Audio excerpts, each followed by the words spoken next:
Welcome to Story Lab. This week, we're talking about forgiveness, while we take a look at the story of someone who knew just where to go with her messy life.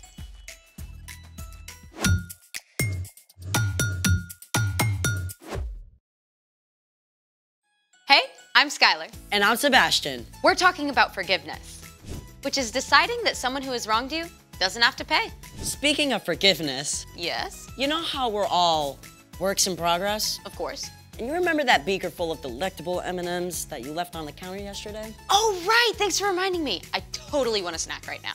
Yeah, about that. Wait, that's the beaker that the M&Ms were in? This is the beaker. Where are the M&Ms? You did not eat an entire beaker full of M&Ms! I was only gonna munch on a handful, but they kept calling to me.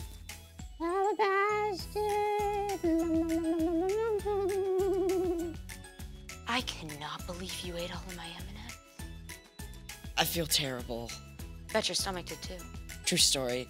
I'm really, really sorry. I'll get you some more. I forgive you. Thank you.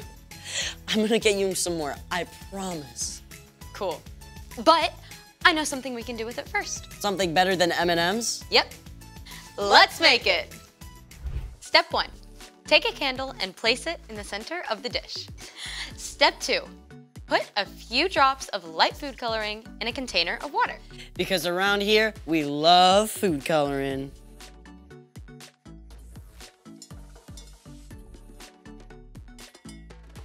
Then, pour the water in a shallow glass dish until it just covers the bottom.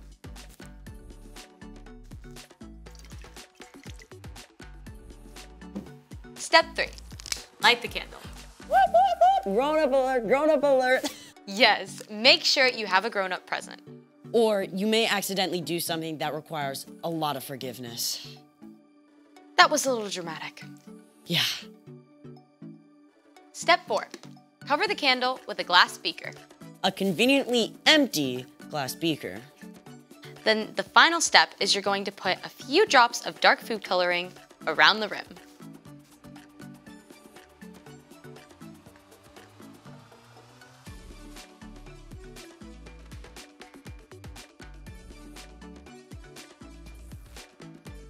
What's with the water? It's all getting sucked up into the beaker. Pretty cool, huh? What just happened?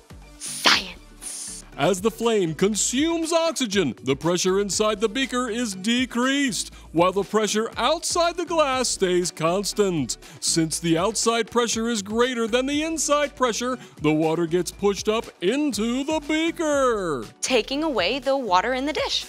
Oh, just like how forgiveness takes away all the bad things you've done. I see what you did there. I love a good visual. It's time for...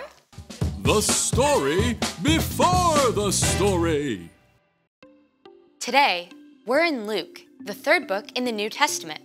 But before Luke, in the very beginning, out of a deep, deep love, God made an amazing world. But when people turned away from God, the world was broken. God made a plan to draw people back into relationship. So, at the right time, God sent a tiny baby to be born in the small town of Bethlehem. God's very own son, Jesus. When Jesus grew up, he began to travel from town to town, teaching and healing. And while most people loved him, the religious leaders grumbled. That Jesus was changing the way they'd always done things. And they didn't like it. One bit. Which is where our story starts. Take it away. Hey everyone, I'm Chloe. Hey, Chloe. The religious leaders, some called Pharisees, were keeping a sharp eye on Jesus. They weren't completely sure about him yet. So, one of them, a man named Simon, invited Jesus to have dinner at his house. But even though Simon gave Jesus the honor of inviting him for dinner, Simon left out something important. See, at this time, everyone wore sandals, no socks. And when they walked the city streets, they got whatever was on those streets all over their feet. Use your imagination. Ugh. So, usually when a guest came to your house, servants would wash their feet right away. As a sign of honor, you might give them a kiss and anoint their head with oil. But Simon didn't do any of this for Jesus. And someone noticed. A woman from town had heard Jesus was going to be at Simon's home. She lived a difficult life and done many wrong things, but she knew that Jesus' love and mercy were greater than her sins. She desperately wanted to see Jesus, so she came to Simon's house and saw where Jesus sat at the table.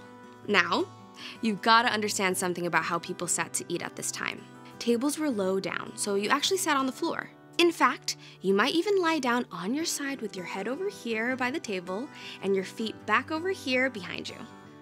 The woman had bought an expensive container of perfume to pour on Jesus' feet as a sign of love and honor. She must have thought it was terrible that no one had offered to wash his feet and wanted to do it herself. But she didn't have water or a towel. So this woman actually used her own tears to wash Jesus' feet and wipe them with her hair. It seems strange to us, but it was an incredible sign of this woman's love and devotion. After washing Jesus' feet, the woman kissed them. Then she took the perfume she'd bought and poured it out over them.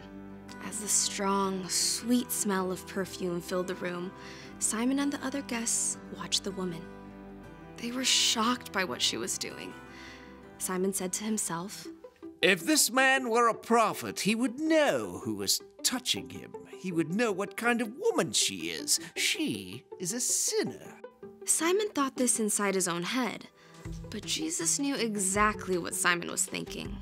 So he told a story to help Simon understand. Simon, I have something to tell you. Tell me, teacher. 2 people owed money to a certain lender. One owed him 500 silver coins. The other owed him 50 silver coins. Neither of them had the money to pay him back, so the lender let them go without paying. Which of them will love him more? The room was so quiet, you could hear a pin drop. At last, Simon spoke. I suppose the one who owed him the most money. You are right. Do you see this woman? I came into your house. You did not give me any water to wash my feet, but she wet my feet with her tears and wiped them with her hair. You did not give me a kiss, but this woman has not stopped kissing my feet since I came in. You did not put any olive oil on my head, but she has poured this perfume on my feet. Wow, Simon got called out. Simon had invited Jesus out of curiosity, but he hadn't shown him any love or respect. This woman's many sins have been forgiven.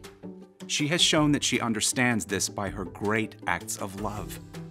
But whoever has been forgiven only a little, loves only little. Your sins are forgiven. Excuse me. Who is this who even forgives sins?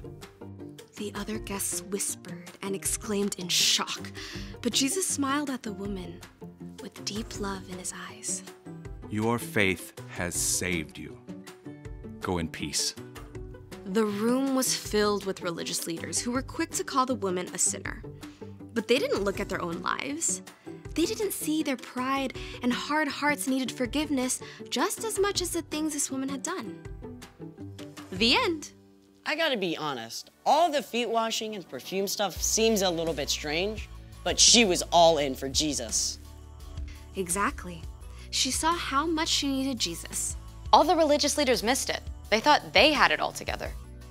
They didn't think they needed Jesus or his forgiveness. So, what's our part in this story? Jesus made it clear.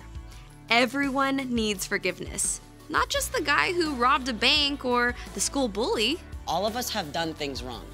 We've all messed up. And those wrong things, big and small, have broken our relationship with God. They make us feel far away from God. We all need forgiveness. It's why God sent Jesus to be here on earth with us. Jesus showed us how to live. He's the only one who never sinned, and then Jesus laid down his life for us. When Jesus rose to life again, sin and death were defeated. When you choose to follow Jesus and ask God for forgiveness, God wipes away the wrong things that you've done. God looks at Jesus' perfect life instead of your sins and says that you don't have to pay for those sins anymore. That's the most amazing thing ever. So don't miss this. You've done wrong things. You need to be forgiven. But because of Jesus, God is ready and willing to forgive you and wipe away the wrong things you've done right this second. That's amazing. Enjoy! See you next time! Bye, Chloe. So here's the thing. Everyone needs forgiveness. Just like you forgave me for the M&Ms. Wow, thank you. Can I have a few? A few.